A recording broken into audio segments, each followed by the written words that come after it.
G'day folks. Well, over the years we have filmed hundreds of incredibly talented people across the world. Many of these artists have gone on to produce their own videos as well. We hope you enjoy this great lesson from one of our Colour in Your Life artists. I reckon one of the best things about painting pandanus trees is you've got all these different layers. You've got branches, you've got leaves, you've got the background, and you can really create the illusion of depth and dimension. And what I'm doing here is I'm going to put some leaves in the foreground in front of this branch and push some behind. So I'll just mess around with a little bit of dimension. This is so much fun doing this.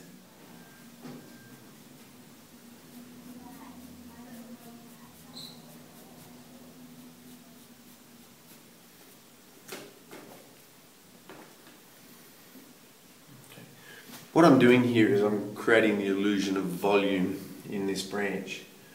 And one of the ways I do it is I have the light reflected on this side, and then in a couple of seconds I'll come back and I'll put some gold on the underside, and that's the light hitting the sand and bouncing back up underneath. Putting those little flashes of colour in everywhere just gives everything so much more life. So what I'm doing now is I'm just accentuating that light reflecting back up off the sand, giving that branch more volume. And I'll probably repeat this process a few times. And for anyone who's interested, this colour I'm using is burnt umber and cadmium yellow medium.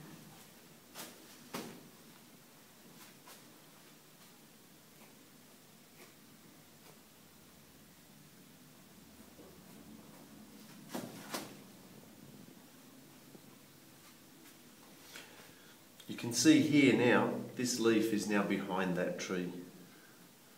There's a few other little things I'll do to it to push that illusion. So what I'm doing now is putting the highlights of the sky on the edge where the light's hitting it to create the illusion of volume, and I'm just going to keep building that up. I put these lovely little ribs that run around the trunk. They're really fantastic because they create the illusion of things going away from you. And when you paint trees, try and look for things like that that create the illusion of a branch moving away from you or coming towards you, reflections and highlights and things.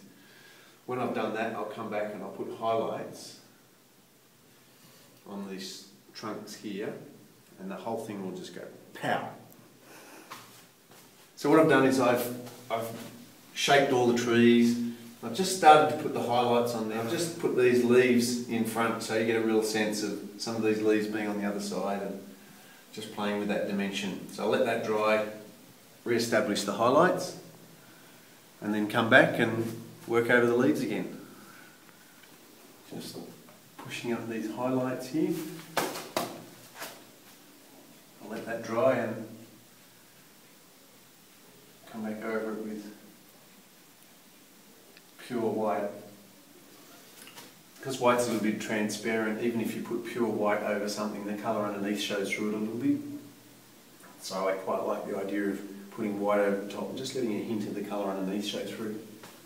What I'm going to do now is I'm going to have to put a few highlights on a couple of these little leaves, and then I'm going to have a couple of these leaves backlit. So that'll mean doing stuff like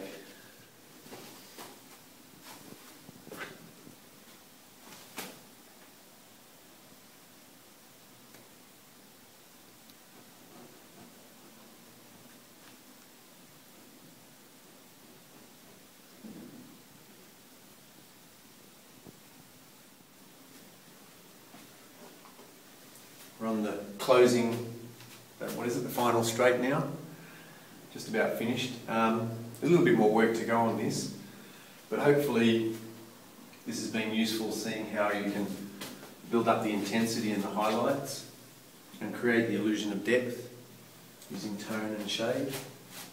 I really like painting that dappled light coming through. I hope it's useful, and hopefully there's some information on our website that will help with this, exploreacrylicpainting.com.